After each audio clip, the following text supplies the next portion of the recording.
ನಮಸ್ಕಾರ ಸ್ನೇಹಿತರೆ. ನಾವೆಲ್ಲ ಲೈಫಲ್ಲಿ ಗೆಲ್ಲಬೇಕು ಅಂತ ಓಡ್ತಾ ಇರ್ತೀವಿ.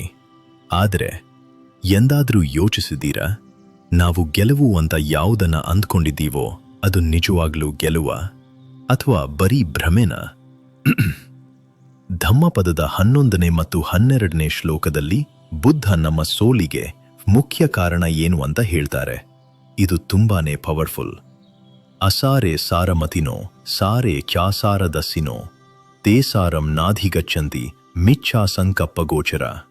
ಇದರ ಅರ್ಥ, ಯಾರು ಬೆಲೆ ಇಲ್ಲದ ವಸ್ತುವಿನಲ್ಲಿ ಬೆಲೆ ಇದೆ ಎಂದು ನಂಬುತ್ತಾರೋ ಮತ್ತು ಬೆಲೆ ಇರುವ ವಸ್ತುವಿನಲ್ಲಿ ಏನೂ ಇಲ್ಲ ಎಂದು ಅಂದುಕೊಳ್ಳುತ್ತಾರೋ ಅವರು ತಪ್ಪಾದ ದಾರಿಯಲ್ಲಿ ಹೋಗ್ತಿದ್ದಾರೆ. ಅವರು ಎಂದಿಗೂ ಸತ್ಯವನ್ನ ಅಥವಾ ಯಶಸ್ಸನ್ನ ಕಾಣುವುದಿಲ್ಲ.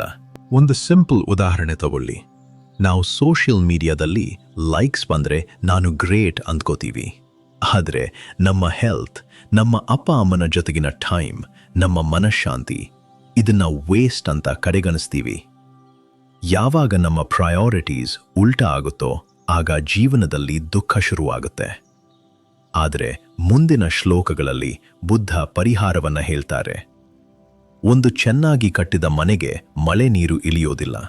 ಅದೇ ರೀತಿ ಚೆನ್ನಾಗಿ ಕಂಟ್ರೋಲ್ ಮಾಡಿದ ಮನಸ್ಸಿಗೆ ರಾಗ ಅಥವಾ ಕೆಟ್ಟ ಆಸೆಗಳು ನುಗ್ಗೋದಿಲ್ಲ. ಮತ್ತು ಕೊನೆಯದಾಗಿ ಶ್ಲೋಕ 16, ಇಧ ಮೋದತಿ ಪೆಚ್ಚ ಮೋದತಿ. ಯಾರು ಒಳ್ಳೆಯ ಕೆಲಸ ಮಾಡ್ತಾರೋ ಅವರು ಈ ಲೋಕದಲ್ಲೂ ಖುಷಿಯಾಗಿರ್ತಾರೆ, ಮುಂದಿನ ಲೋಕದಲ್ಲೂ ಖುಷಿಯಾಗಿರ್ತಾರೆ. ನಾವು ಅಂದ್ಕೋತೀವಿ ಒಳ್ಳೆಯವರಿಗೆ ಕಾಲ ಇಲ್ಲ ಅಂತ. ತಪ್ಪು. ಒಳ್ಳೆತನಕ್ಕೆ ತಕ್ಷಣ ರಿಸಲ್ಟ್ ಸಿಗದೇ ಇರಬಹುದು, ಆದರೆ ಅದರ ರಿಸಲ್ಟ್ ಪರ್ಮನೆಂಟ್. ಪುಣ್ಯ ಮಾಡಿದವನು ತನ್ನ ಕೆಲಸ ನೋಡಿ ತಾನೇ ಖುಷಿ ಪಡ್ತಾನೆ. ನಾನು ಮಾಡಿದ್ದು ಸರಿ ಅನ್ನೋ ತೃಪ್ತಿ ಇದೆಯಲ್ಲ, ಅದು ಕೋಟಿ ರೂಪಾಯಿಗಿಂತ ಹೆಚ್ಚು. ಸ್ನೇಹಿತರೆ, ಇವತ್ತಿನ ಪ್ರಶ್ನೆ, ನೀವು ವಜ್ರ ಅಂತ ಅಂದ್ಕೊಂಡು ಗಾಜಿನ ತುಂಡನ್ನ ಜೋಪಾನ ಮಾಡ್ತಿದ್ದೀರಾ ಅಥವಾ ಗಾಜು ಅಂತ ಅಂದ್ಕೊಂಡು ವಜ್ರನ ಎಸೆದಿದ್ದೀರಾ? Just think about it. ಇಲ್ಲಿಗೆ ಧಮ್ಮಪದದ ಮೊದಲ ಅಧ್ಯಾಯ ಯಮಕ ಒಗ್ಗೋ ಮುಕ್ತಾಯವಾಯಿತು.